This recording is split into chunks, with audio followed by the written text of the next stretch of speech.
Where does the black experience in Minnesota begin? And then that's when we found the houses. Tribal historian Jim Jones has found clues on the shores of Leach Lake. This may have been the site of a trading post of the famous black fur trader named George Bonga.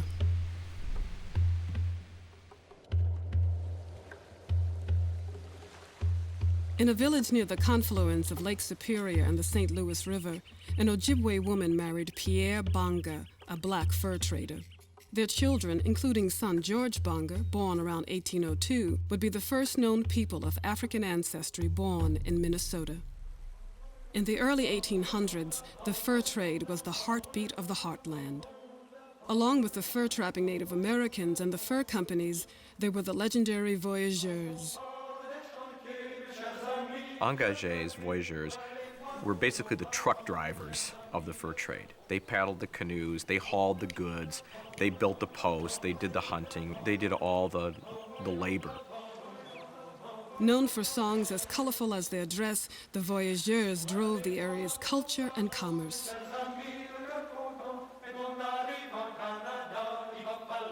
After attending school in Montreal, George Bonga began work in the fur trade like his father, Pierre Bonga, and his grandfather, Jean Bonga, before him. He knew how to get around in the country, where the best routes were, where you could portage from one place to another, where a good place for a post would be. He was a huge man, I mean, big, by even contemporary standards, and a powerful man. There's one account that he portaged 700 pounds. They were human machines, and men who were strong, who put up with hardships day in and day out, were valued. And most of them wore out pretty fast. It was a lifestyle that used people up. But not Bonga, although his longevity in the business was due to more than just brute strength. He had to be somewhat of an intellect. One, he was very skilled in languages. He was educated in Montreal. So he did not come to the frontier without skills, without intellectual attributes. He was an entrepreneur as well. In 1838, George Bonga received his license to trade. As a trader clerk for the American Fur Company, Bonga eventually ran a post on Leach Lake, where he would have a home for the rest of his life. The experience of the French Indian Métis and the few early black settlers suggests that, in these early days of Minnesota, race was often irrelevant. This was the frontier, which meant the survival was key. And in a frontier, you don't have the luxury to discriminate. And so it was possible to find all kinds of roles that black people could fill and all kinds of identities that they could acquire for themselves. Native people identified anybody who didn't live in their way, whether they're Dakota or Ojibwe people, as white people. Bonga's part of that in his work as a trader. He and another man claimed to have been the first two white men in the country in the area they were trading with the Ojibwe, but not as a white man racially, but as a participant in European culture. So the notion of color and race is fluid. George Bonga knew Ojibwe. His mother was Ojibwe. He had an Ojibwe wife. George, like his brother Stephen, used this multicultural background to work as a diplomat translator. Both the Bonga brothers' signatures can be found on major treaties between the United States and sovereign tribes. And that's no easy place to be, because you had to be trusted by both sides. Bonga's Cultural Balancing Act did strain his relations with his mother's people. In 1837, the trading post of William Atkins was robbed. Atkins' son was killed in the raid. A member of the pillager Ojibwe was the prime suspect. George Bonga tracked the accused killer through the Minnesota winter for days. He finally captured the suspect and brought him to the authorities at Fort Snelling.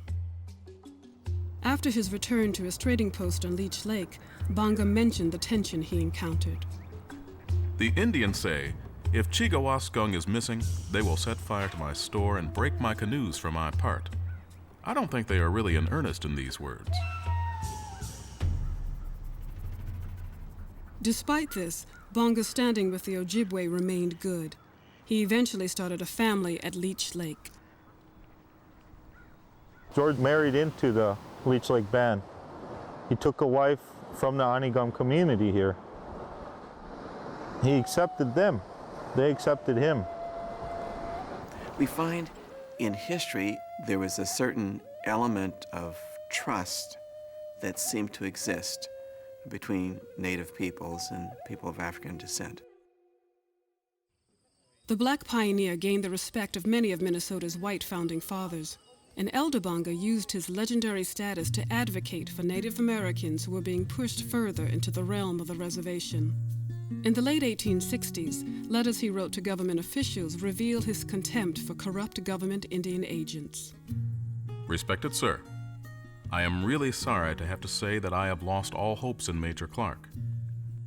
It is a disgrace to the government to have such an agent. I have not hesitated to make known to you my opinion in the matter of great importance to the Indians and the people of the frontier, hoping that the Great Spirit will so guide our ways that we may meet again and have another good campfire talk. I remain yours, George Bonga. I mean, he was a man of substance. He was one of the forefathers of the state, one of the pioneers. Bonga died at Leach Lake in 1874. He and his siblings had several children who continued to have experiences that spoke to their unique heritage. George's daughter, Susie Bonga, had been a rising leader among the Ojibwe women of Leach Lake.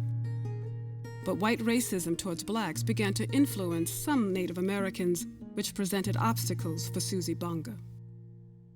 Photos of son William Bonga, one as deputy, the other as tribal delegate to Washington, seem to capture the Bonga's cultural crossroads.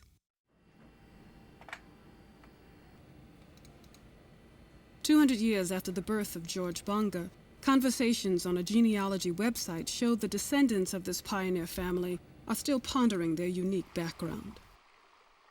Along with their living legacy, namesake landmarks with variations on the spelling of the family name dot the land in Cass County.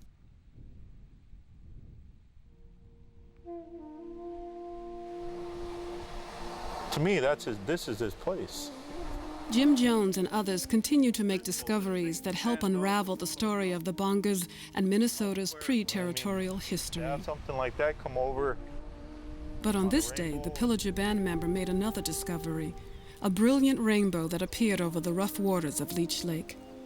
A colorful connection between two far-off points, just like George Bonga.